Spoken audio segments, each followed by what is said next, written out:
विष्णुपदावरती समर्पित केलेला आहे पिंड, म्हणून माझे गया वर्जन झाले आणि पितरांचे ऋण सुद्धा फिटले. अभंगाचं दुसरं माझे झाले गया वर्जन,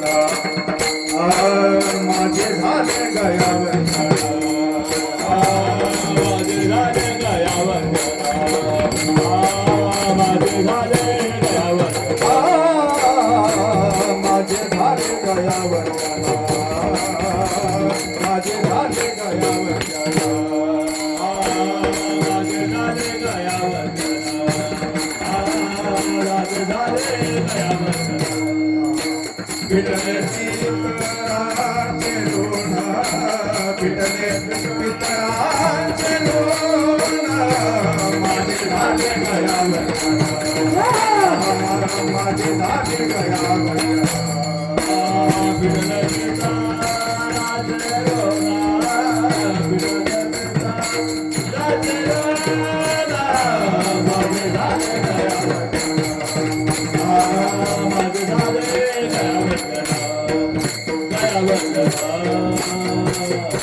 माझे झाले गया वर्जन, फिटले पितरांचे ऋण.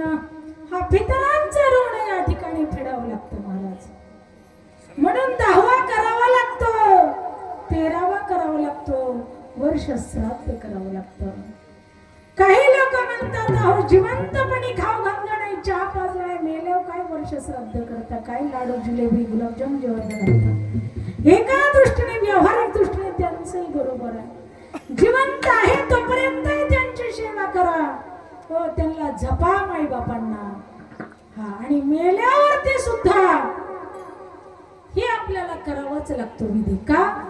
हा जोपर्यंत तुम्ही त्यांचा अंतविधी करत नाही, त्यांना सावडत नाही, त्यांचा 10वा करत नाही, त्यांचा 13वा करत नाही, खांदे उतरत नाही, वर्ष श्राद्ध करत नाही, तोपर्यंत त्या आत्म्याला शांती भेटत नाही.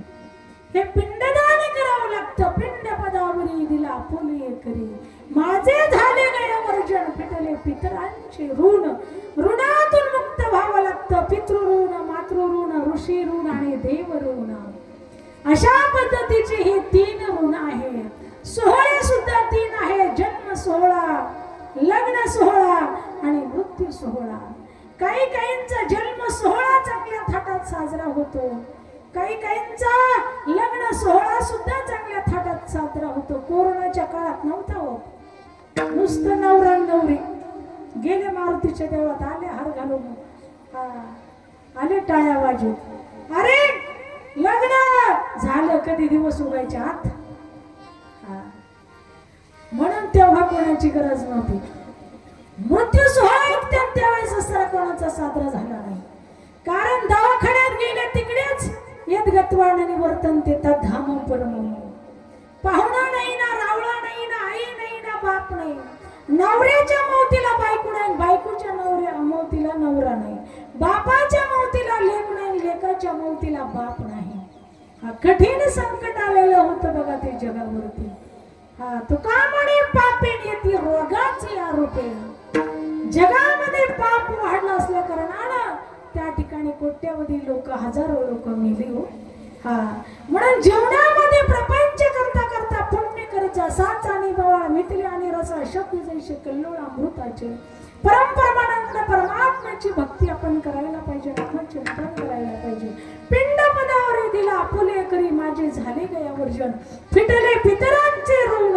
म्हणून पितरांचं ऋण फिटलं का, माझ्या हाताने विष्णुपदावरती माझं 3.5 हाताचा पिंड मी समर्पण केलेला आहे. देहे समर्पिचे देवा, भार काहीच न घ्यावा, होई नागवा तुका म्हणे आनंद. तुकोबराय म्हणतात देवाने देह दिला, देवे दिला देह, भजन गोमाता तुळे झाला पाटा पातिकेच. देवाने दिला, देवाला द्यायला काय हरकत आहे, पण नाही आपण म्हणतो हात माझा, पाय माझा, डोळे माझे, साडी माझी, कपाट माझं, सगळं माझं, सोनं माझं, नवरा माझा, शेती माझी, पद माझं, सगळं काही माझं, माझं कबाड वज एक दिवस जायचंय. पण आपलं काहीच नाही, देहाचं सुद्धा ताब्यात तुम्ही धरू नका. तुकाराम महाराज सांगतात देह समर्पिचे देवा, भार काहीच न घेऊ. कुठलाच भार घेऊ नका. कशाला घेता, आपलं काहीच नाहीये, भार काहीच न घ्यावा, मग होईल आगवा तुका म्हणे आनंद. मग अवघा आनंदच होईल.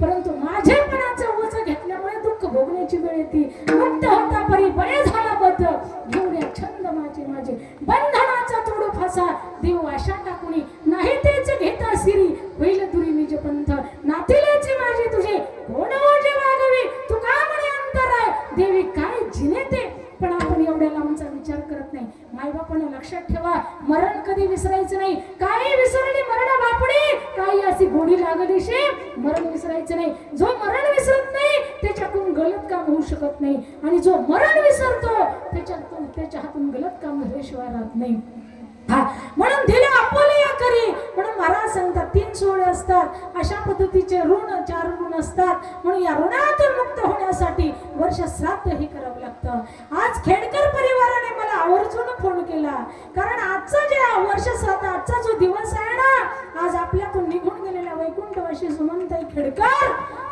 हे आपल्यातून निघून जाऊन त्यांना 1 वर्ष पूर्ण झालं म्हणजे आज त्यांचा असणारा जीवनाचा मुक्त दिन आहे प्रत्येक जीव गेल्याच्या नंतर 1 वर्षापर्यंत आपल्या हातून घडलेलं पाप पुण्य याचा लेखाजोखा होत असतो आणि आज निर्णय होत असतो न्यायाधीश निर्णय देतो की आज यांच्या पुण्याने यांना हा जन्म प्राप्त होईल वसांश जीर्णानि यथा विहाय नवानि गुणाति नरोपराणि तथा शरीरानि विहाय जीर्णा नन्यानि संयती नवानि देही आज या देहातून निघून त्यांना आज दुसरा देह प्राप्त होणार आहे महाराज सांगतात आत्म्याला कधी मरण नाही गीता शास्त्र सांगतं नैनं छिन्नन्ति शस्त्राणि नैनं दहति पावका न चैनं क्लेद्यांत्यापो न शोषयति मारुतः आत्मा मारला तर मरत नाही तोडला तर तुटत नाही भिजवला तर भिजत नाही जाळायचा प्रयत्न केला तर जळत नाही धरायचा प्रयत्न केला तर धरता येत नाही पाहायचा प्रयत्न केला तर दिसत नाही म्हणून नैनं छिन्नन्ति शस्त्राणि नैनं दहति पावका